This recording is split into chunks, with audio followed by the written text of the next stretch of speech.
इक्कीस सन का ब्याह होना मुश्किल हो गया बिहार में। ब्याह नहीं हो रहा है। जब नौकरी नहीं रहेगा तो कोई अगुआ आएगा शादी करने के लिए?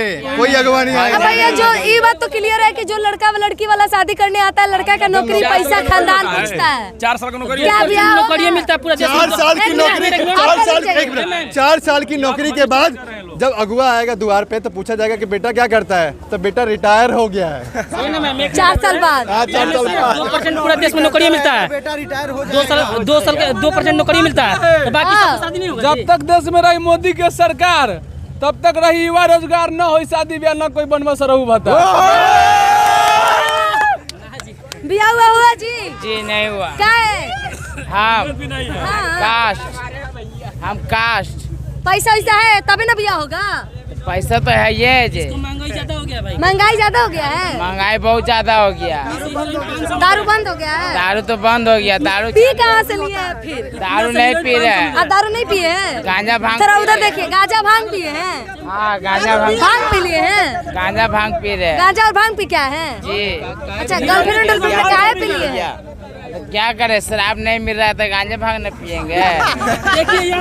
पीने का कोई कारण होगा ना? काना गम में पी रहे हैं गांजा। देखिए मैडम, अरे मैडम हम दारू नहीं पीते, लेकिन दारू के आप लोग बदनाम मत कीजिए। एक बहनी का अमेरिका लंदन दारू पीता है, इतना आगे कैसे है? दारू अगर खराबी है, दारू से अगर बर्बादी है तो अमेरिका लंदन इतना आगे कैसे है?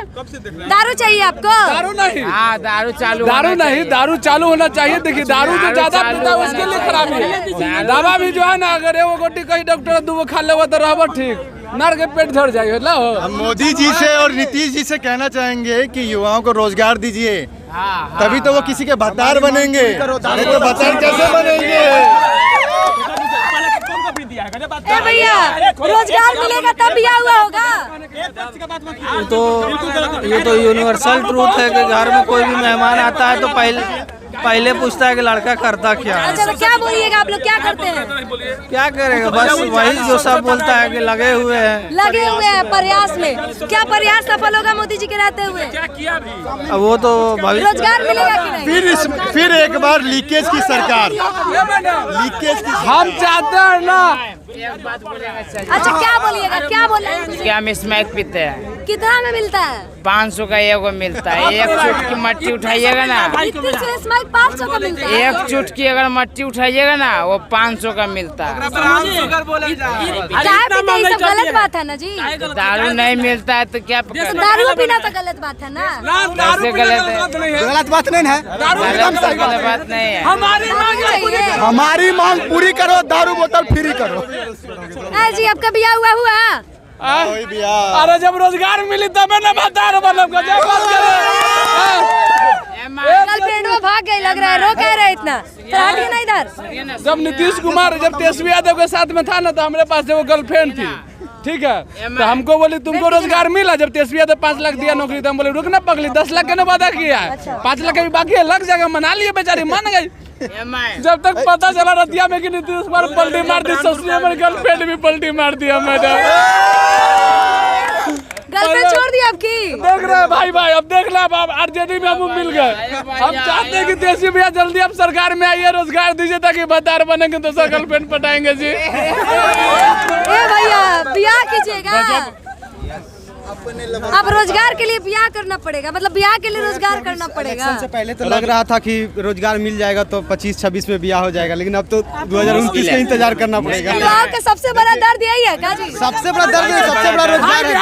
2025 तो साल भर रुक जाओ।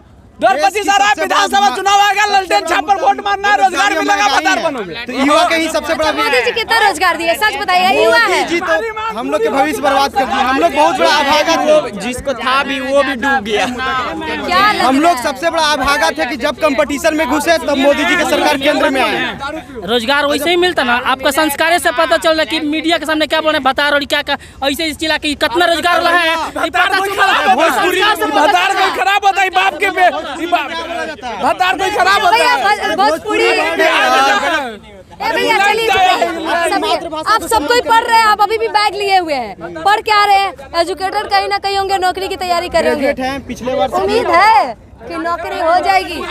उम्मीद अब एक ही बचा है 2025 के कि अगर गवर्नमेंट अधिक सेंट्रल में तो नौकरी नहीं मिल पाई, लेकिन तेजस्वी यादव से उम्मीद है कि 25 में अगर आएंगे तो होगा, नहीं तो फिर खत्म, फिर नौकरी करना छोड़ दीजिएगा। तो गोरखपुर चल जाएंगे लास्ट में, मंदिर में, गोरखपुर मंदिर में जाके भजन गोरखपुर में जाके क्या किया जाता है नहीं पता है। वहाँ बन जाएंगे योगी, कोई अखाड़ा का अध्यक्ष बन जाएंगे। अच्छा, अब नौकरी तो लगेगी नहीं, मतलब बाबा बन जाइएगा। तो अब क्या करें, 2029 तक इंतजार थोड़ी। 8,000। देखिए, एक मिनट रुक जाइए। सब युवाओं का दुख यही है कि शादी नहीं हो रहा है। शादी की दिक्कत नहीं है, परिवार चलाना भी है ना, नौकरी शादी के लिए नहीं कर रहे हैं। जी आप लोग का सबका शादी वादी हो गया है, नौकरी मिलेगा? चलिए अब आप बोलिए, रोजगार मिल ही नहीं रहा है, शादी ब्याह कहाँ से होगा? जी लोगों का सबसे बड़ा दर्द ही होगा। देखिए, जब लड़की के घर वाले किसी लड़के के घर वालों के पास जाते हैं तो पूछते हैं कि लड़का क्या करेला, लड़का क्या कमाता, तो लड़का को कुछ नहीं के कमात, नौकरी नहीं के, तो काहे ब्याह करी? जमीन जायदाद का देख के ब्याह करी कि नौकरी देख के?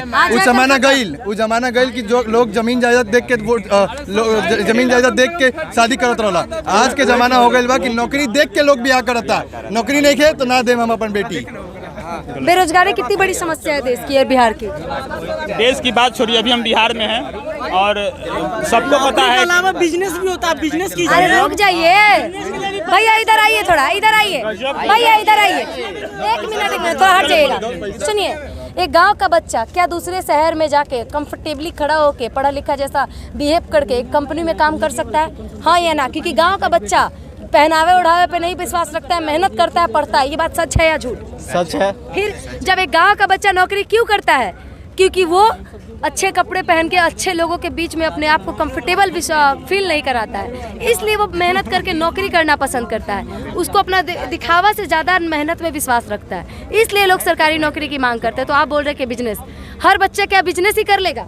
ये मेरा जवाब दीजिए, पहले अच्छे से समझ लिए आप जवाब दीजिए। सुनिए, ठीक है, आपका नहीं, ये भैया सही कह रहे हैं कि आत्मनिर्भर बन सकता है। उसके पास पूंजी नहीं होगा तो वो आत्मनिर्भर कैसे बनेगा? पूछिए इनसे, पूछिए उनसे। आत्मनिर्भर बनेगा, पूंजी उसके पास नहीं है, बिजनेस के लिए पूंजी नहीं है, कैसे होगा? कैसे होगा? जवाब दीजिए। जिसके पास एक वक्त का खाने के लिए नहीं है वो बिजनेस कहाँ से करेगा? वो नौकरी के लिए पढ़ेगा?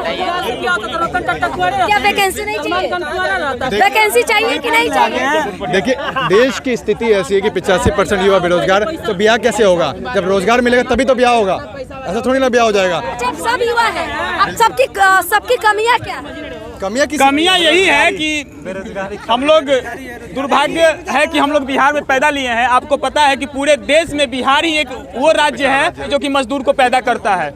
बिहार ही वो राज्य है जिसको जातिवाद धर्मवाद में बांट दिया जाता है। साम दाम दंड भेद लगाकर चुनाव आते ही सत्ता को हासिल करने के लिए पूरा लोग साधन लगा देते हैं, लेकिन कोई हम बिहारियों के ऊपर ध्यान नहीं देता। लोग कहते हैं कि फल्ला के सरकार में इतना गवर्नमेंट जॉब दे दिया गया है। भैया ठीक है, वो उस योग्य था, गवर्नमेंट जॉब ले लिया, हम उस योग्य नहीं हैं, हम गवर्नमेंट सेक्टर में नहीं जाएंगे। हमारे लिए क्या प्रबंध किया गया है? वोट तो आपको हमारा भी चाहिए ना। हम ही लोग जब प्रदेश में दूसरे प्रदेश में कमाने जाते हैं तो इलेक्शन आते समय हमको फोन किया जाता है, किसी कार्यकर्ता किसी समर्थनकर्ता से फोन करवाया जाता है और ये कहा जाता है कि इस तारीख को चुनाव है, आपको मतदान करने आना पड़ेगा। भैया पैसे नहीं है, कहता है मैं आपको भाड़ा दे दे रहा हूँ। कोई ये क्यों नहीं कहता कि भाई तुम बिहार में आओ, अगर हमारी सरकार आएगी या फिर विपक्ष की भी सरकार आएगी तो हम लोग आग्रह करेंगे कि आपकी समस्या का समाधान हो, अगले चुनाव में आपको अन्य प्रदेश से ना बुलाया जाए, आपको आपके प्रदेश में ही आपका समाधान दिया जाएगा। कोई एक बात क्यों नहीं कहता? मैडम, चुनाव आते ही लोग, हम लोग जैसे अनपढ़ लोग, हम लोग जाहिल लोग हैं, सही में लोग कहते हैं कि बिहारी ही हैं। लोग अपने लिए नहीं जीते हैं, लोग पार्टी के लिए जीते हैं। चुनाव आते ही किसी पार्टी के समर्थन में किसी पार्टी का कार्यकर्ता बन के लोग जनसंपर्क करने जाते हैं। उस समय क्या होती है? चुनावी रंजिश होती है और कार्यकर्ता की जान चली जाती है, समर्थनकर्ता की जान चली जाती है। अगर पार्टी की किसी नेताओं की जान जाती है तो वो लोग शोक सभा करते हैं, 13वीं पुण्यतिथि पता नहीं अलान फलान क्या क्या मनाते हैं, दिखावा बहुत तरह का करते हैं। लेकिन एक कार्यकर्ता की जब जान जाती है तो कार्यकर्ता के परिवार को देखने वाला कोई नहीं होता है। उसकी पत्नी विधवा हो जाती है, उसकी माँ की गोद सुनी हो जाती है, उसकी बहन अकेले पड़ जाती है, उसके पिताजी वंशहीन हो जाते हैं। लेकिन उन सभी समाधानों पे विचार करने वाला कोई नहीं है, विचार करने वाला कोई नहीं है। ठीक है, जब लोग कहते हैं कि अरे हमारे देश के वीर बॉर्डर पे जाकर शहीद हो जा रहे हैं, भैया चुनावी रंजिश में हम भी शहीद हो गए हैं, हमको क्या साधन दिया गया? हमको कुछ नहीं चाहिए, कम से कम आप उस चीज़ पे संज्ञान ले और हमको हमारा अधिकार दें। ठीक है, परिवार को नहीं, अरे हम बिहारियों को ही अधिकार दीजिए ना भाई, क्योंकि हम बिहारी ही तो मरते हैं।